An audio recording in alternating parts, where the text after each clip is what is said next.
네, 안녕하십니까. 엘리엇입니다. 늦은 밤에 영상 하나 올립니다. 아우, 맥주 한잔 하고 갔더니 또 이 기분이 업 돼가지고 영상 하나 올리는데 그냥 오다가 엘리베이터에서 핸드폰을 보다가 금융위가 튀어나와가지고 보니까 기사는 일찍 나왔는데 제가 못 보고 외부에서 좀 모임이 있어가지고 맥주 한잔 하고 왔습니다. 저는 근데 술 많이 못해요, 솔직히. 맥주 500 한 잔, 많으면 두 잔이에요. 500 두 잔, 1000 정도. 주로 저는 안주빨이거든요. 그러니까 친구들이 잘 안 데리고 가려고 그래. 제가 안주에 반을 다 먹거든요. 자, 어떤 내용이냐. 근데 오늘 내용은 조금 충격적이에요, 저는 맨날 충격적이잖아요.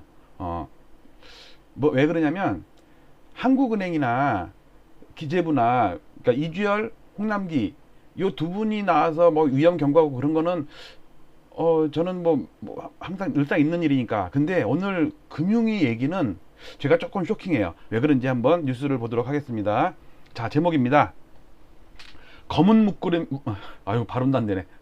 먹구름이래요. 검은 먹구름이 몰려온다. 금융위도 폭락 경고. 깡통 전세 하우스푸어 우려. 섬뜩하죠? 검은 먹구름.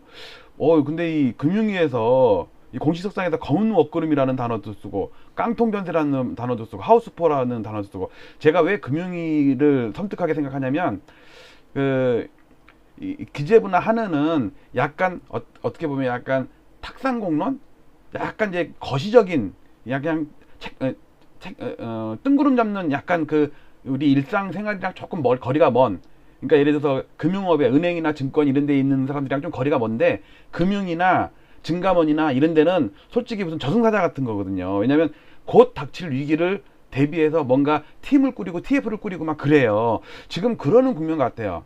왜냐면 이미 폭락이 벌어지면 그때는 늦거든요. 그러니까 미리 준비를 하는 거예요. 그런 징조가 여러 군데서 보이는 것 같아요. 그래서 엘리엇 TV에서 그동안 굵직굵직하게 했던 그 위험 신호 있잖아요. 그거를 제가 데이터를 새로 만들진 않고 전에 방송했던 것 중에 차트를 갖다 몇 개 골랐어요. 다 고르지는 못하고 눈에 띄는 것만 몇 개 골랐으니까 그걸 한번 보면서 왜 금융위가 이럴까라는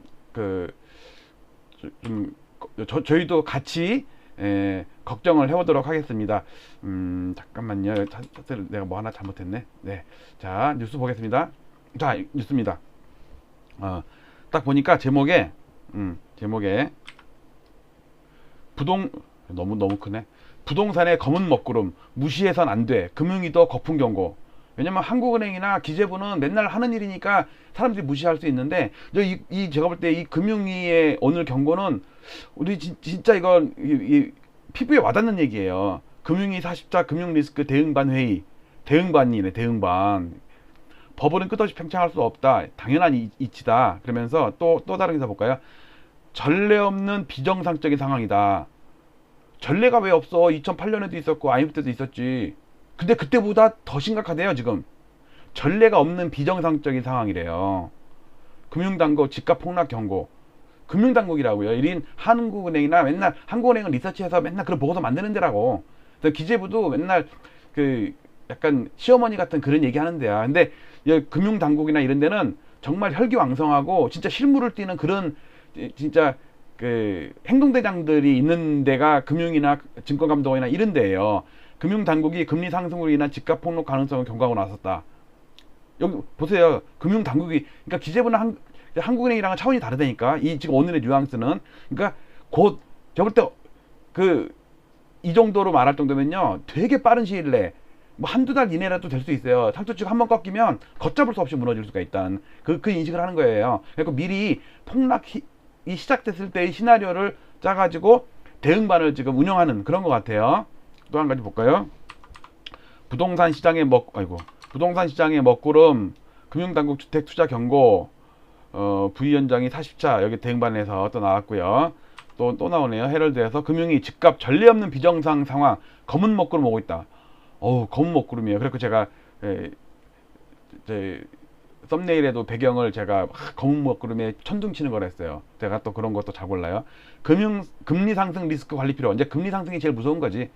주식시장은 기초태력 건조. 그러니까 주식시장은 걱정을 안 하고 부동산 걱정을 안 해? 제가 봐도 그래요. 왜냐면 주식은 참여 안 하면 돼. 그리고 참여 안 하는 사람도 되게 많아요. 근데 주택시장은 참여 안 하는 사람이 없어요.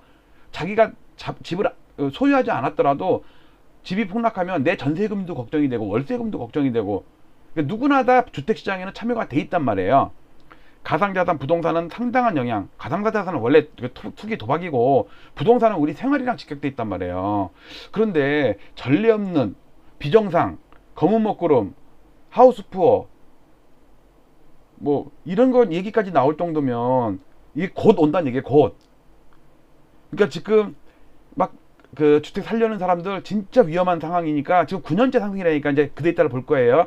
자, 이제부터는 오늘부터 지금부터는 제가 그동안 그 여러분께 보였던 자료 중에 제가 몇 개만 좀 골랐어요. 다 고르는 건 아니에요. 일단 눈에 띄는 거 있어요. 제가 이 맥주 한잔 하고 오니까 이 클릭이 안 돼. 이게 노안이 돼 갖고 이 폴더가 이걸 또 제 모니터가 이게 여기 보시면 4000K에 4000K 여기 한번 보실래요? 여기 보세요.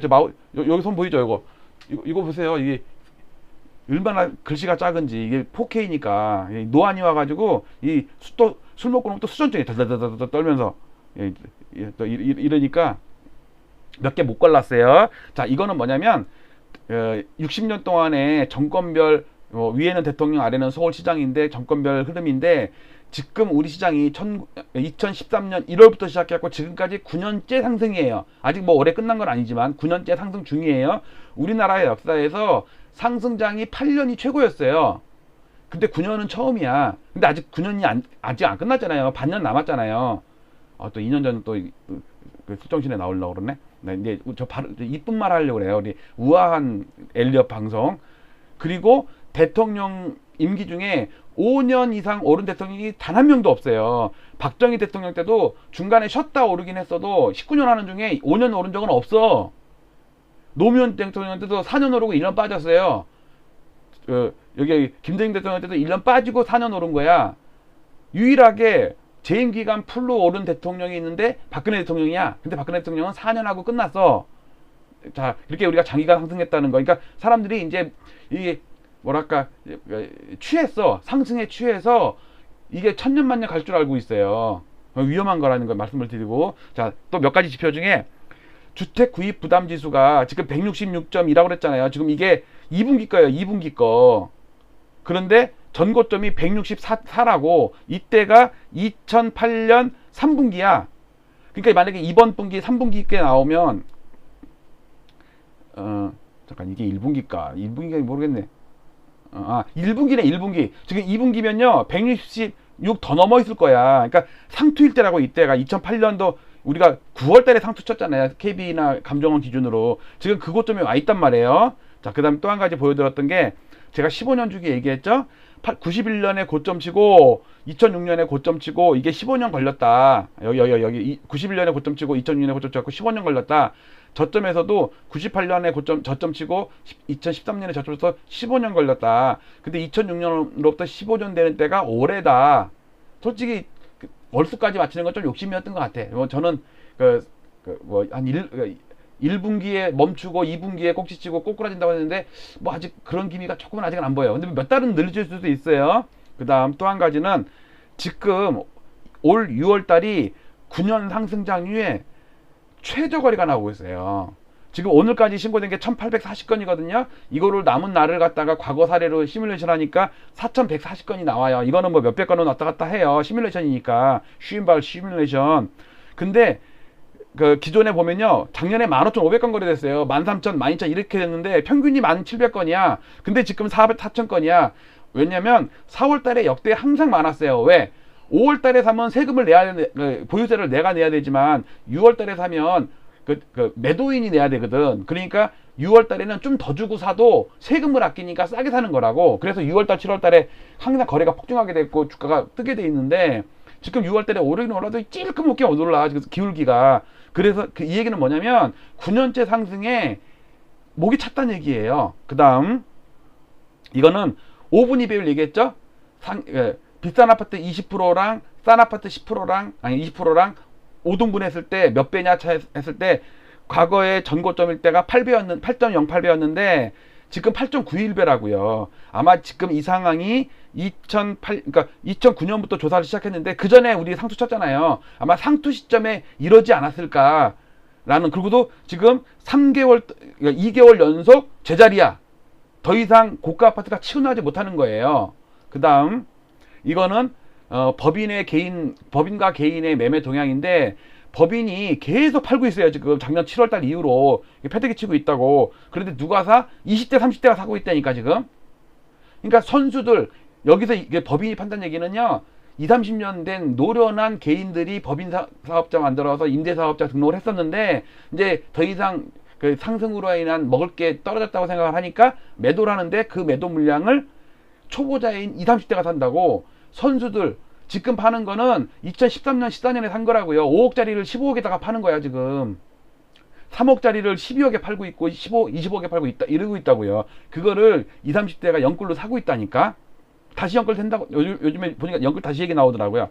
또 한 가지는, 웬 또 일본, 미국, 영국, 스페인의 과거 버블 붕괴됐을 때를 봤더니, 일본이 그 1991년에 상투 칠 때, 그때 생산 가능인구가 꼭지치고 꺾이면서 주택 가격이 빠지니까 가계 부채 비중, GDP 대비 가계 부채 비중이 상투를 치고서 꺾이더라. 미국도 꺾였고 영국도 꺾였고 스페인도 꺾였다. 그런데 우리의 상황을 30년 전에 노란색 일본에다가 파란색 한국을 딱 겹쳤더니 딱 그 꼴이다. 지금이 생산 가능 인구 상투고, 그 다음에 가계부채 비중이 100%를 넘은 나라가 없었어 과거에 보면. 근데 우리 지금 103%인가 그래요. 전세까지 치면, 전세도 사금융 아니에요. 그것도 합치면 한 130, 140% 그래요. 혹자들은 우리 LTV DTI 관리를 했기 때문에 그렇게 부채가 많지 않아. 그 전에 많았다니까. 그 전에 최근에 1, 2년 사이에 대출 줄이고 막 했지. 그 이전에 대출이 또 엄청나게 껴있다고요. 지금 여러분도 주위에 집 두 채 세 채 갖고 있는 사람들 봤을 때 대출 안 껴있나 보세요. 다 껴있지 지금. 자, 그리고 또 14년 전에 스페인으로 보면 스페인과도 딱 겹친다. 예외 없이 생산 가능 인구 줄면서 주택가격 폭락하면서 가계부채 비중이 반대면 나가고 경매 나가가지고 다 줄었어요. 그래서 앞으로 부동산 금융위기가 오면 한국만 망한대요. 왜? 다른 나라는 전부 서프라임 때, 그다음에 일본은 30년 전에부터 줄였고, 유럽이나 미국이나 전부 서프라임 때 다 줄여놔가지고, 이만큼 보세요. 까만 거 보세요. 이만큼 줄어있잖아. 조금 최근에 늘었다 그러더라고. 코로나 때문에. 근데 집으로 관해서는 그렇게 빚이 많지 않아. 근데 우리는 집이 대부분이 최근 들어서는 연끌 들어갖고 60, 70% 80%까지 대출 껴있잖아요. 다 똑같은 상품을 갖고 있기 때문에 같이 빠지면 서로 끌어내린다니까. 그러면은 여기서 한 15%, 20%만 빠져도 못 버티는 사람들 되게 많이 나오고, 그 사람들이 반대면에 나온다고. 그럼 그게 물량을 끌어내리게 돼 있어요. 그다음에 요거는 그 부동산원의 서울 아파트 매매 가격 지수인데 CPI로 나눈 거예요. 물가로 환산한 거예요. 이걸 가지고 홍남기 부총리가 한 보름 전, 한 달 전, 이때 이제 2008년 금융위기 직전에 버블 수준에 도달했다. 근데 지금 거의 다 왔어요. 아마 아직 제가 이번 달 거는 아닌데, 이번 달도 올랐다 그러니까 넣으면 조금 더 올라 있을까. 아직도 한 3, 4개월 정도 여유는 있어요. 근데 이게 쌍봉으로 꺾일 수가 있다고요. 이걸 걱정하는 게 한국은행 이주열도 그렇죠.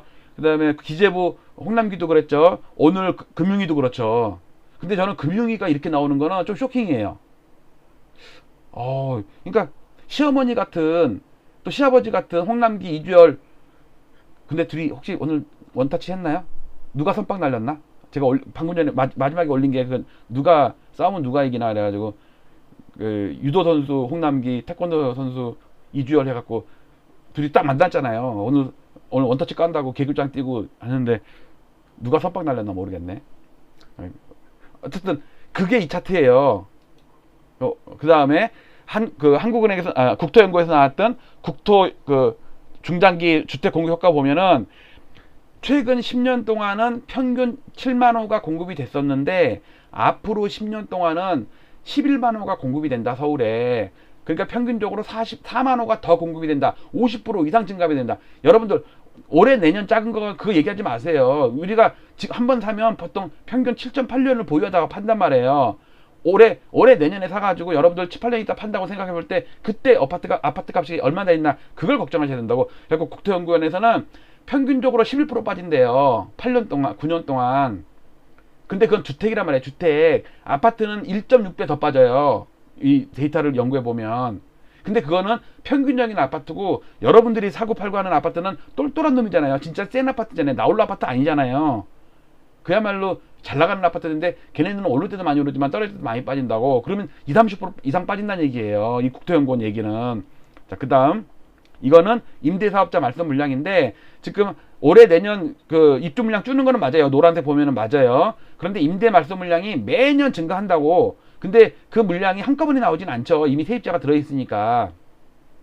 문제는 올라주면은 버티는데 떨어지게 되면 먼저 파는 게 임대라니까. 임대사업자 물량은 세금도 이제는 옛날처럼 뭐 혜택을 못 받는단 말이에요. 이 임대 말소 물량이 블랙스완이라고, 우리가 생각지 못한 물량이라고요. 왜? 임대사업자 등록을 하면서 아파트를 매집을 해가지고 아파트가 폭등했죠. 그게 블랙스완이었거든. 전혀 모르던 매수세, 신혼부부도 아니고 갈아타기도 아니고 뜬금없는 갑자기 임대사업자를 와장창 등록하면서 막 두 채 세 채 막 샀잖아. 일반인들이, 법인들이, 그냥 일반 그 기업체가 그런 게 아니고. 근데 그게 반대로 부메랑이 돼서 지금 4, 5년, 5년, 6년 지나면서 이제 그 임대사업자 말소가 되면서 이제 팔 수 있는 물량이잖아요. 안 팔아서 그렇지. 근데 여기서 꺾이면 그 물량부터 먼저 나온다고. 그 다음 요거는 최근에 여러분들 금융 취약성 지수, 그래갖고 한국은행에서 FVI Financial Vulnerability 발음 닿네. Vulnerability Index, 제가 옛날에 빅스짓하고 제가 말 잘못했었죠? Vulnerability예요. 발음 잘 안 되죠. 내가 혀꺼여서 맥주 두 잔 해갖고. 자, 그게 IMF 때랑 카드 사태 때랑 그 다음에 서프라임 직전에 고점 그거랑 지금이랑 지금 근처에 왔다. 시뮬레이션 해보니까. 그랬고 한국은행에서 폭락의 가능성이 했죠. 이주열. 그러니까 지금 홍남기도 그랬지, 이주열도 그랬지. 근데 오늘 쇼킹한 게 금융위에서 그랬단 말이에요. 금융위는 제가 볼 때 진짜 이 사람들은 정말 몇 달 안에 그냥 확 그렇게 행동에 옮길 수 있는 그런 준비를 하는 사람들이라고요.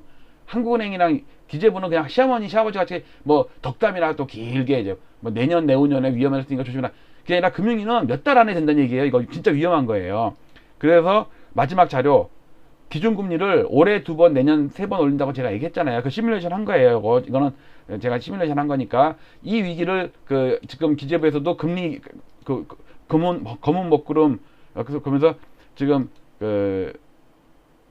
금리 상승으로 인한 집값 폭락 가능성을 경고하고 나섰다. 여러분들 지금 금리 올리는 거 우습게 보면 안 돼요. 지금 좀 이상하게 너무 비이성적으로 폭등론이 더 나오는 것 같아.